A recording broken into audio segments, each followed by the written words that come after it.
ഇലക്ഷന്റെ കാലമാണ്. ഇലക്ഷൻ ആയതുകൊണ്ട് അല്ലാഹ് ഹറാമാക്കിയതൊക്കെ ഹലാലായി എന്ന് വിചാരിക്കണ്ട.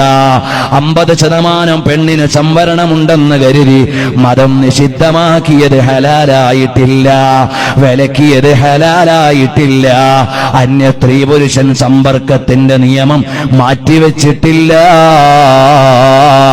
രാഷ്ട്രീയത്തിന്റെ പേരിൽ എന്തുമാകാമെന്നാരും വിചാരിക്കണ്ട. അവനവന്റെ തഖ്വ അവനവൻ ആലോചിച്ചോ.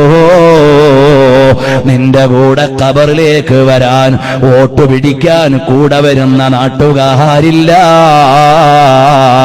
കൈപിടിച്ച് കൈപ്പത്തിയോ മറ്റു പത്തിയോ ഏത് പാർട്ടിയോ ഏത് മുദ്രയോ നിന്നെ ചേർത്താൻ നടക്കുന്നവര് നാളെ നിന്റെ കൂടെ ഖബറിൽ വരാനില്ല.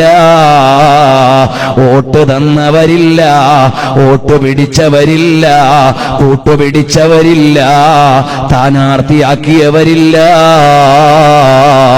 അവനവൻ ഒരു ലോകം വരാനുണ്ട്. അതാ ഈ ഇലക്ഷൻ പ്രഖ്യാപിച്ചു കഴിഞ്ഞപ്പോ തന്നെ നോമിനേറ്റ് ചെയ്ത അല്ലെങ്കിൽ നാമനിർദ്ദേശം കൊടുത്ത സ്ഥാനാർത്ഥികൾ പലരും മരിച്ചുപോയില്ലേ? ഒരു സ്ഥാനാർത്ഥി തിരുവനന്തപുരത്ത് മരം വീണ് മരിച്ചു അത്രേ. എത്ര വലിയ സ്വപ്നത്തിലാണ് ഇറങ്ങിയത്. പടച്ചവന്റെ തീരുമാനം വന്നു, മത്സരിക്കണ്ട, മണ്ഡലത്തിലാള് വേണ്ട. ഇതല്ലേ പരമാധികാരിയുടെ അധികാരം വരും, അവന്റെ നിയമം വരും, അവന്റെ നിർണയം വരും. അത് മറന്നുകൊണ്ട് ആടണ്ട.